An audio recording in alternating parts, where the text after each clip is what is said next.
Perhatian, PDKT Online akan dimulai beberapa saat lagi. Mari siapkan hati kita untuk memuji dan menyembah Tuhan. Shalom, Sobat DC Ministry yang dikasihi Tuhan. Tidak terasa dalam beberapa hari lagi kita akan merayakan hari Natal. Puji syukur buat kasih dan anugerah Tuhan, kita bisa kembali bertemu dalam PDKT Online edisi Natal hari ini dalam kondisi yang baik, tidak kekurangan sesuatu apapun. Saya rindu melalui momen Natal tahun ini, setiap kita, pribadi lepas pribadi, boleh semakin dekat dengan Tuhan. Semakin rindu lebih lagi untuk mau taat dan setia menjadi pendengar dan pelaku-pelaku firman Tuhan. Amin, saudaraku. Pada kesempatan kali ini, kita akan mengangkat cerita yang ada dalam Alkitab kita, tepatnya di dalam Lukas 2 tentang para gembala yang menerima berita tentang kelahiran Tuhan Yesus dari seorang malaikat. Dan sharing hari ini saya berjudul Pesan Tuhan di Hari Natal dari Kisah Para Gembala. Saya berdoa melalui sharing hari ini, setiap kita anak-anak Tuhan yang dikasihinya bisa menangkap pesan Tuhan di hari Natal yang penuh dengan sukacita ini. Namun sebelum itu, mari kita terlebih dahulu bersatu hati di dalam doa. Tuhan Yesus yang baik, terima kasih Bapa, kalau sampai hari ini Engkau masih terus menyertai serta memberikan kesehatan dan kekuatan bagi kami.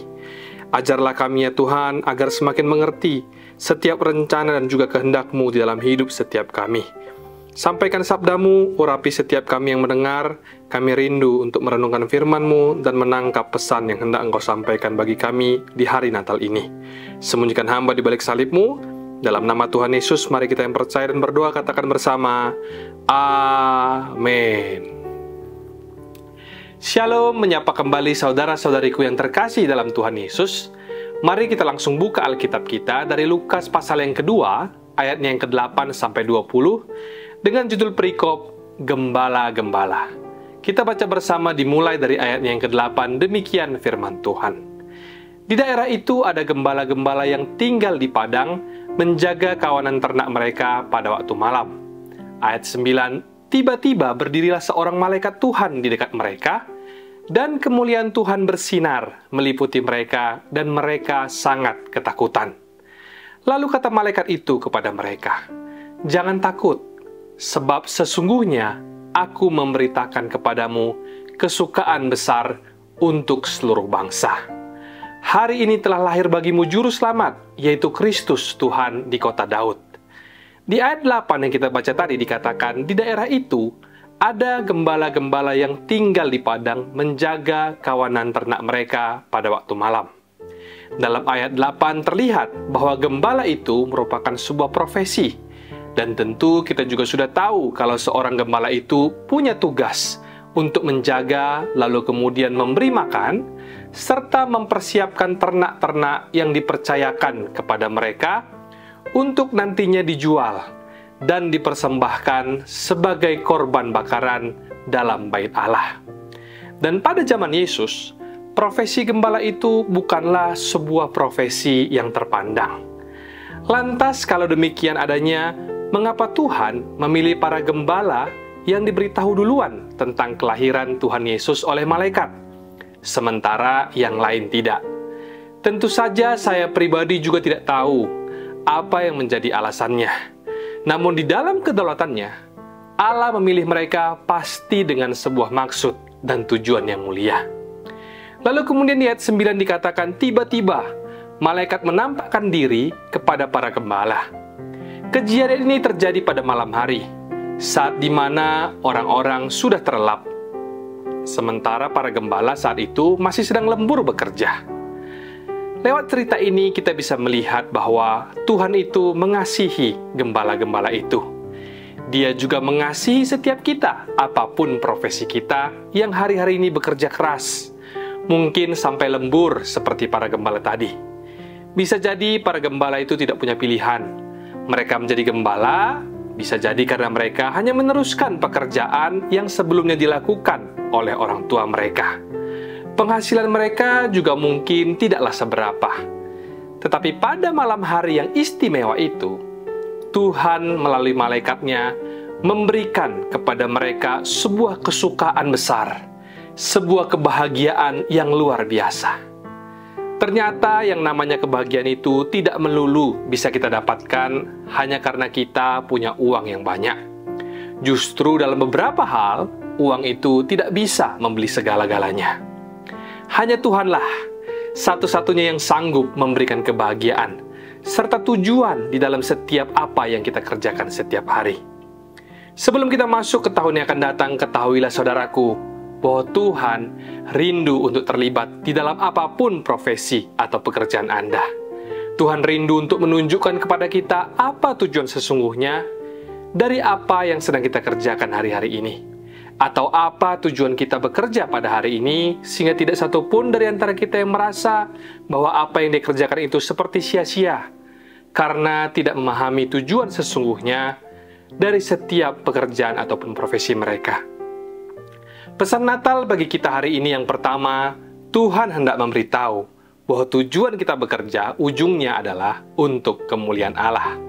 Sebab itu bersyukurlah untuk pekerjaan Anda hari ini, sekalipun itu susah, atau mungkin juga uangnya tidaklah seberapa, dan mengharuskan kita melembur-lembur seperti gembala pada waktu malam. Namun di momen Natal kali ini, saya rindu kita bisa menangkap sesuatu kalau Tuhan menghargai setiap apa yang Anda kerjakan, selama apa yang kita kerjakan itu halal dan juga benar. Kalau seandainya pekerjaan kita itu sekarang adalah dosa, maka tentu saja Tuhan tidak mau berhubungan dengan profesi yang demikian. Dia mau agar kita segera bertobat, keluar dari kegelapan itu, dan masuk ke dalam terangnya yang ajaib. Dan Tuhan pasti sanggup untuk memelihara hidup kita. Tetapi, kalau profesi kita itu adalah apa yang baik dan apa yang benar, maka Tuhan pasti menghargai apa yang kita kerjakan. Apalagi orang-orang yang bekerja dengan keras, bahkan kalau ada di antara kita yang mungkin sampai melembur, padahal hari ini adalah hari Natal. Jangan merasa sedih hati ataupun kesal, sebab dari cerita hari ini justru malah yang melembur ini loh, yang akhirnya mendapatkan penampakan dari malaikat. Di ayat sebelumnya tadi diceritakan pada waktu malam, para gembala menjaga kawanan ternak. Mungkin saja di antara mereka juga ada yang merasa kedinginan di luar sana. Tetapi Tuhan kita adalah Allah yang sangat baik. Dia melihat pengorbanan mereka, dan Tuhan membayar jerih payah mereka. Jadi kalau Natal kali ini di antara kita ada yang sedang merasa jenuh, ataupun merasa lelah dengan pekerjaannya, Natal ini boleh kita untuk ambil waktu beristirahat sejenak. Mari kita isi hari-hari kita ini dengan merayakan Natal di gereja. Nyanyi-nyanyi bersukacita memuji dan menyembah Tuhan, supaya hati kita kembali lagi disegarkan. Sehingga nanti masuk lagi di bulan Januari tahun depan, kita kembali lagi bergairah dan bersemangat dalam bekerja. Amin, saudaraku. Saat ketika malaikat menampakkan diri kepada para gembala di ayat 9, dikatakan kalau mereka sangat ketakutan. Sangat wajar mereka takut karena sebelumnya mereka tidak pernah melihat penampakan yang seperti demikian. Sampai kemudian di ayat 10 malaikat tersebut berkata kepada mereka, "Jangan takut." Lalu setelah berkata jangan takut, malaikat itu kemudian berkata, "Sebab sesungguhnya aku memberitakan kepadamu kesukaan besar untuk seluruh bangsa." Dari sini kita tahu kalau ternyata penginjil pertama dalam perjanjian baru itu sesungguhnya bukanlah manusia, bukan rasul maupun nabi, melainkan seorang malaikat.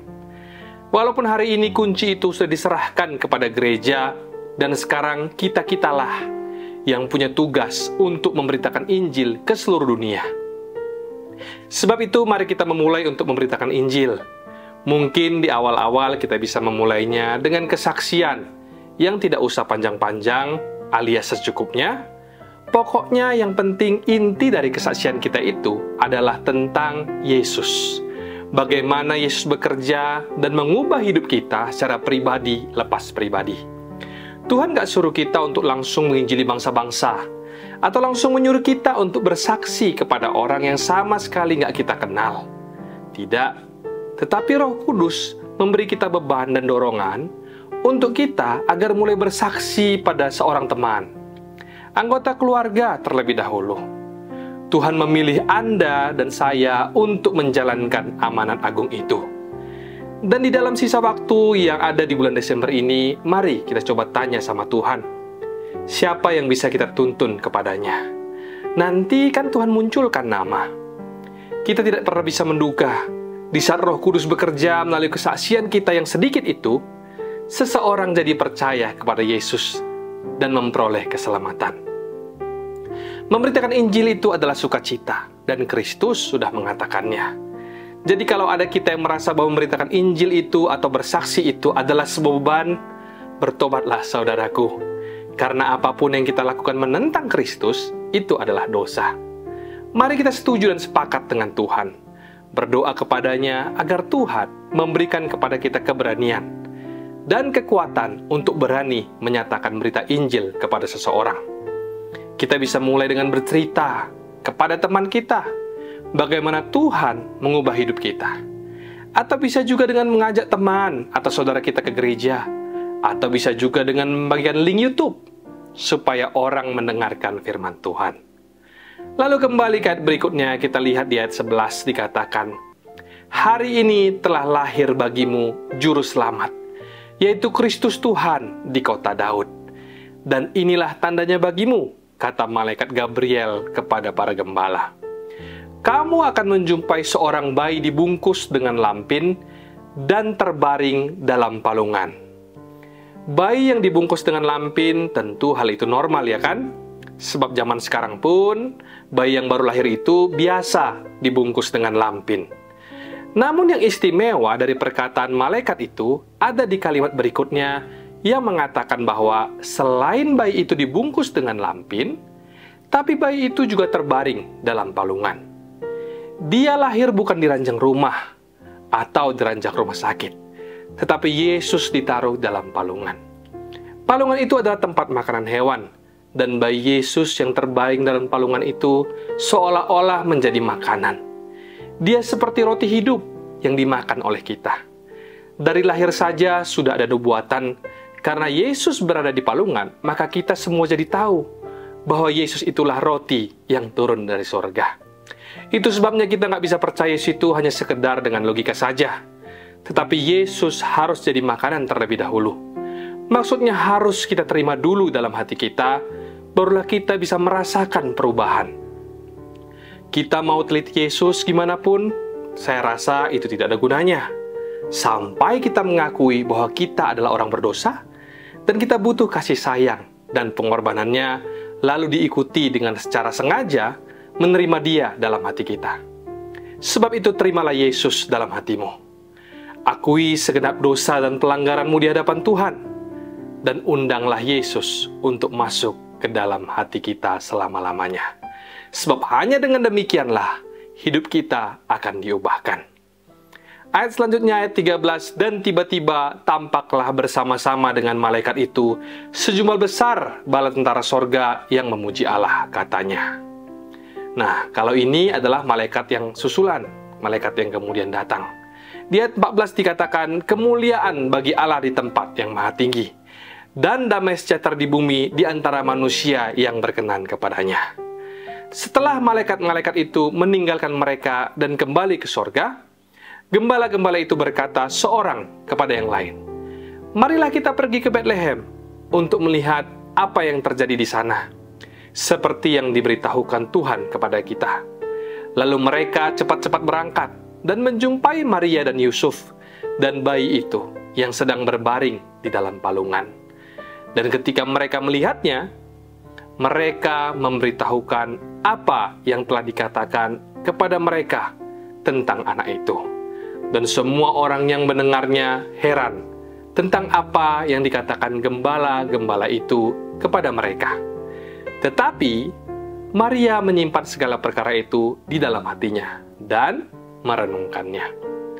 Maka kembalilah gembala-gembala itu sambil memuji dan memuliakan Allah, karena segala sesuatu yang mereka dengar dan mereka lihat semuanya sesuai dengan apa yang telah dikatakan kepada mereka. Kembali di ayat 17 tadi dikatakan kalau para gembala itu menceritakan segala sesuatu yang mereka lihat di padang rumput pada malam itu, Tetapi Maria di ayat ke-19 menyimpan segala perkara itu di dalam hatinya dan merenungkannya. Tentu saja saat itu dengan seksama Maria ikut untuk mendengarkan semua yang dikatakan oleh para gembala. Tetapi karena Maria belum memahaminya, dia memilih untuk menyimpan segala perkara itu di dalam hatinya, lalu kemudian merenungkannya. Hal yang kita bisa pelajari dari pribadi seorang Maria dalam ayat ini adalah, baik bila kita tidak tergesa-gesa untuk berkomentar akan sesuatu yang kurang, atau bahkan tidak kita pahami dalam hidup ini. Kecuali kalau hal itu sudah jelas-jelas salah ataupun melanggar firman Allah, tentu tidak perlu ada kompromi. Nah, tetapi kalau itu adalah sesuatu yang sifatnya belum bisa kita mengerti sepenuhnya, mari kita belajar untuk tenang. Seperti Maria yang menyimpan perkara itu di dalam hatinya, kemudian merenungkannya. Jangan cepat-cepat untuk mengambil kesimpulan kalau kita belum mengerti sepenuhnya akan sesuatu. Sebab memang terkadang dibutuhkan waktu agar kita bisa memahami dengan benar tuntunan Tuhan dalam hidup kita. Di dalam hidup terkadang kita juga nggak bisa langsung detik itu juga memahami mengapa sebuah goncangan diizinkan terjadi dalam hidup kita.